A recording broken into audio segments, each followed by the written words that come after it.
Hello नमस्कार মোৰ YouTube channel আন এটা নতুন ভিডিঅ' আপোনাক সকলোকে স্বাগতম জনাইছো আন এটা নতুন ভিডিঅ' আন এটা নতুন টপিকলৈ তো আপোনালোকে মোৰ আগৰ ভিডিঅ'বিলাকত যেনেকৈ ৰেছপন্স দিছে এতিয়ালৈকে তো এনেকৈ সদায় ৰেছপন্স দি থাকিব বুলি আপোনালোকৰ পৰা আশা থাকিল আৰু আপোনালোকক যিমান পাৰোঁ মই সোনকালে আপডেট দিবলৈ চেষ্টা কৰি আছোঁ কাৰণ আপোনালোকক যিমান পাৰোঁ মই সোনকালে আপডেট দিলেই আপোনালোকৰ পৰা ৰেছপন্সটো ভাল পাওঁ তো আপোনালোকৰ কাৰণে এই ভিডিঅ'বিলাক প্ৰস্তুত কৰোঁ বহুত বেলেগ ঠাইৰ পৰা মই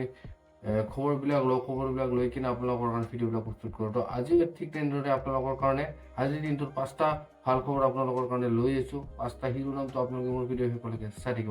ভিডিঅ'টো চাই যদি এতিয়ালৈকে ভাল পাইছে লাইক এটা কৰি দিব আজি মোৰ চেনেল প্ৰথম আহিব মোৰ চেনেল সাবস্ক্ৰাইব কৰি দিব এনেকুৱা ধৰণৰ নতুন আপডেট পাই থাকিব তো বলক আজিৰ এই নতুন ভিডিঅ'টো আপোনালোকৰ কাৰণে আৰম্ভ কৰোঁ তো বৰ্তমান এইগৰ প্ৰথমটো শিৰোনাম হৈছে ওবিচি স্কলাৰশ্বিপৰ বিষয়ে কাৰণ আপোনালোকে ইতিমধ্যে গম পাইছে যে মই কেইদিনমান আগতে এটা স্কলাৰশ্বিপৰ বিষয়ে বনাইছিলোঁ যে ওবিচি স্কলাৰশ্বিপ এই ওবিচি স্কলাৰশ্বিপত কেইখনমান ডকুমেণ্টৰ কথা কৈছিলোঁ এই ডকুমেণ্টকেইখন আপোনালোকে ইতিমধ্যে বনোৱা নাই কিন্তু বৰ্তমান সময়ত আপোনালোকে এইকেইখন ডকুমেণ্ট বনালে আপোনালোক বেছি সোনকালে হ'ব ডকুমেণ্ট কাৰণ বৰ্তমান অফিচৰ কৰ্মচাৰীৰ কাৰণে এক্সট্ৰাকৈ ফাইন লগা দিয়ে যদি অফিচৰ কৰ্মচাৰীয়ে কাম নকৰে পাৰ ডে 20 টকাকৈ ফাইন লাগিব বুলি কৈছে মুখ্যমন্ত্ৰী ডাঙৰীয়াই তো সেইটোৰ কাৰণে আপোনালোকক কৈছোঁ যে ওবিচি স্কলাৰশ্বিপত আকৌ এবাৰ কৈছোঁ আপোনালোকক ডকুমেণ্ট লাগিব কি আধাৰ কাৰ্ড কাষ্ট চাৰ্টিফিকেট তাৰপিছত আপোনাৰ ইনকাম চাৰ্টিফিকেটখন কম্পালচাৰী আৰু কাষ্ট চাৰ্টিফিকেটখন কম্পালচাৰী লাগিবই যদি আপোনালোকে ইনকাম চাৰ্টিফিকেটখন বনাব যায় এইকেইদিনৰ ভিতৰত তেনেহ'লে আপোনালোকে মিনিমাম 3 দিনৰ ভিতৰত আপোনালোকে ইনকাম চাৰ্টিফিকেট আপোনালোকে আপোনাৰ হাতত পাব কাৰণ অনলাইন আপোনালোকে ইনকাম চাৰ্টিফিকেট এপ্লাই কৰাৰ লগে লগে আপোনালোকে ইনকাম চাৰ্টিফিকেট 3 দিন বা 4 দিনৰ ভিতৰত আপোনালোকে পাই যাব তাৰপিছত হৈছে আপোনালোকৰ আজি দ্বিতীয়টো খবৰ হৈছে এনেকুৱা ধৰণৰ আপোনালোকৰ যদি মাটি বিক্ৰী কৰে বা আপুনি যদি মাটি কিনে তেনেহ'লে আপোনালোকৰ কাৰণে এখন নতুন কাৰ্ড হ'বলৈ গৈছে যিখন হ'ব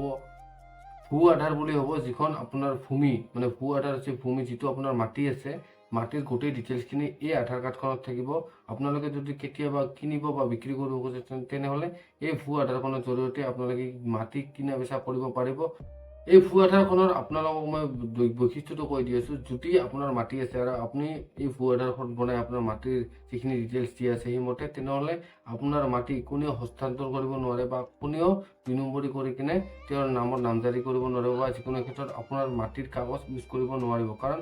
এই ভূ আধাৰখনত যদি কোনোবাই আপুনি ৰেজিষ্টাৰ কৰে যদি কোনোবাই 2 নম্বৰী কাম কৰিব খোজে বা নামজাৰি কৰিব খোজে বা কিবা বেলেগ কামত ইউজ কৰিব খোজে তেনে আপোনাৰ ফিংগাৰপ্ৰিণ্ট উইদাউট ফিংগাৰপ্ৰিণ্ট আপোনাৰ মাটিৰ লগত কোনেও বেমেজালি কৰিব নোৱাৰে এই ভূ আধাৰখনৰ এইটো হৈছে মেইন বৈশিষ্ট্য তাৰপিছত হৈছে আপোনালোকৰ তৃতীয় খবৰটো হৈছে এনেকুৱা ধৰণৰ বৰ্তমানটো আপোনালোকে গমেই পাইছে যে আপোনালোকে বৰ্তমান ৰেচন কাৰ্ড বনাবলৈ হ'লে আপোনালোকক E-Shram কাৰ্ড দৰকাৰ হৈছে তো আপোনালোকে কেইদিনমান আগতে মই এটা ভিডিঅ' বনাই দিছিলোঁ যে E-Shram কাৰ্ড বনোৱাৰ ডেট মানে ৰেচন কাৰ্ড যিটো ডেট দিয়া আছে যে এইটো ডেটৰ পৰা এইটো ডেটৰ ভিতৰত ৰেচন কাৰ্ড E-Shram কাৰ্ড হ'ব লাগিব তেতিয়াহে আপোনালোকে ৰেচন কাৰ্ড বনাব পাৰিব ঠিক তেনেদৰে এতিয়া হৈছে আপোনালোকৰ E-Shram কাৰ্ডখন যেতিয়া বনাব পাৰিব কিন্তু ইয়াতে দুটা কণ্ডিশ্যন আছে আপোনালোকৰ আধাৰ লিংক মোবাইল নাম্বাৰটো থাকিব লাগিব এইটো হৈছে কম্পালচাৰী কাৰণ আপুনি E-Shram কাৰ্ডৰ বেনিফিট বহুত আছে চৰকাৰে বহুত বেনিফিট দি আছে যদি আপোনালোকে ল'ব নাজানে আপুনি যিকোনো আপোনাৰ ওচৰ CSC চেণ্টাৰত গৈ কিনে আপুনি মানধন যোজনাত আপোনালোকে এপ্লাই কৰক আৰু যিটো আপোনালোকৰ বেনিফিট আছে সেই বেনিফিটটো বছৰি আপুনি উঠাব পাৰিব তো আপোনালোকে এতিয়া আপোনাৰ ওচৰ CSC চেণ্টাৰত গৈ কিনে E-Shram কাৰ্ডখন বনাই এই যিটো আপোনাৰ E-Shram মানধন যোজনাত এপ্লাই কৰি আপোনালোকে বেনিফিটটো উঠাই লওক তাৰপিছত হৈছে আপোনালোকৰ মেইন এটা কথা যিটো মুখ্যমন্ত্ৰী ডাঙৰীয়াই সংবাদমেলত কৈছে আপোনালোকে ইতিমধ্যে নিউজত গম পাইছে যে আপুনি যদি আপোনাৰ মাটি বিক্ৰী কৰিব খোজে যেনেকুৱা ধৰণে হিন্দু মুছলিমৰ কথা কৈছে হিন্দুৰ মাটি যদি মুছলিমে কিনিব খোজে বা বেচিব খোজে বা মুছলমানে যদি হিন্দুৰ মাটি বিক্ৰী বা কিনিব খোজে তেনেহ'লে আপোনালোকে মুখ্যমন্ত্ৰীৰ পাৰ্মিশ্যন ল'ব লাগিব এইটো হৈছে চবতকৈ ডাঙৰ খবৰ কাৰণ এই খবৰটো বহুত ক্ষেত্ৰত এফালে ভাল হ'ব ৰাজনীতিৰ ক্ষেত্ৰত বহুত বেলেগ ধৰণে কৈ আছে তো আপোনালোকৰ কাৰণে কেনেকুৱা হ'ব নিশ্চয় আপোনালোকে কমেণ্ট কৰি জনাব কাৰণ আপোনালোকৰ কাৰণে বহুত এনেকুৱা ধৰণৰ আপডেট আহিয়ে থাকে আপোনালোকে নিশ্চয় গমেই পায় তো বৰ্তমান অকল আজিৰ দিনটোত আৰু এটা ব্ৰেকিং নিউজ আপোনালোকক দিবলৈ ওলাইছোঁ মানে আপোনালোকৰ কাৰণে ভাল খবৰ যিসকল 18 বছৰ হৈছে বা যিসকলে এতিয়ালৈকে ভোটত নামজাৰি হোৱা নাই তেওঁলোকে নতুন এটা আপডেট আহিছে যে ECৰ পৰা যি ইলেকশ্যন কমিশ্যন অফ ইণ্ডিয়াৰ তৰফৰ পৰা আহিছে যে আপোনালোকৰ যিটো 18 বছৰ হৈছে আৰু আপোনাৰ যদি ভোটাৰৰ লিষ্টত আপোনাৰ নাম সন্নিৱিষ্ট নাই তেনেহ'লে আপোনালোকে আপোনাৰ ভোটৰ নামটো উঠাব পাৰিব এতিয়া আপোনালোকে নটিচ দেখাইছোঁ আপোনালোকে নটিচ আহিছে যে ECৰ পৰা ইলেকশ্যন কমিশ্যন অফ ইণ্ডিয়াৰ তৰফৰ পৰা আপোনালোকে আপোনাৰ ভোটাৰ লিষ্টত আপোনালোকে আপোনাৰ নামটো অনলাইন যোগে আপোনালোকে আবেদন কৰিব পাৰিব আৰু আবেদন কৰাৰ পিছত আপোনালোকৰ ওচৰৰ যিটো PLO আছে তেওঁৰ লগত আপোনালোকে কণ্টেক্ট কৰি কিনে তেওঁৰ লগত আপোনালোকে আপোনাৰ ডকুমেণ্টখিনি জমা দি কিনে আপোনাৰ নামটো ভোটাৰ লিষ্টত সন্নিৱিষ্ট কৰিব পাৰিব। এইটো খবৰ আপোনালোকে কেনেকুৱা লাগিছে? যদি ভাল লাগিছে লাইক এটা নিশ্চয় কৰি দিব, আৰু যদি আপুনি মোৰ চেনেল প্ৰথম আছে মোৰ চেনেলটো ছাবস্ক্ৰাইব কৰিব।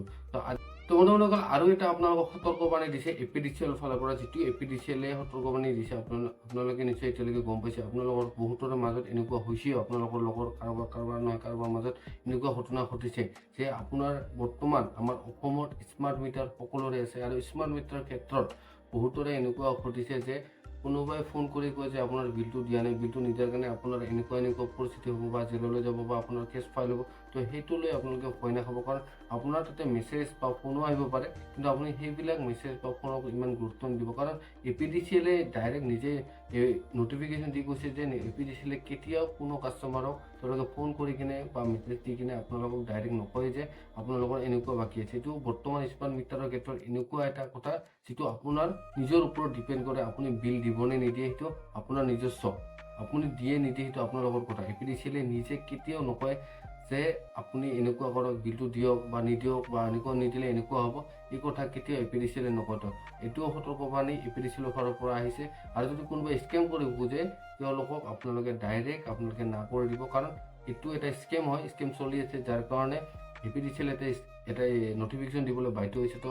আপোনালোকে নিশ্চয় এতিয়ালৈকে গম পাইছে, এই কথা নিউজৰ অলৰেডি ফ্লেছ হৈছে। তো আপোনালোকক মই জনালোঁ, আপোনালোকে নিশ্চয় কোনোবাই জনাইছিল, তো আপোনালোকক মই জনালোঁ। তো আজিৰ খবৰটো পাই কেনেকুৱা লাগিছে আপোনালোকে নিশ্চয় কমেণ্ট কৰি জনাওক। যদি ভাল লাগিছে লাইক এটা কৰিব। তো আজিলৈ এইখিনি দিবলগীয়া আছিল ইনফৰমেশ্যন। তো আপোনালোকে মোৰ ভিডিঅ'টো চাই কেনে পাইছে, যদি ভাল পাইছে লাইক এটা কৰি দিব, আৰু মোৰ চেনেল প্ৰথম আহিছে মোৰ চেনেলটো ছাবস্ক্ৰাইব কৰি দিব। এনেকুৱা ধৰণৰ নতুন আপডেট পাই থাকিব। তো আজিলৈ ইমানেই, মোৰ ভিডিঅ'টো শেষলৈকে চাব। আপোনালোকক বহুত ধন্যবাদ।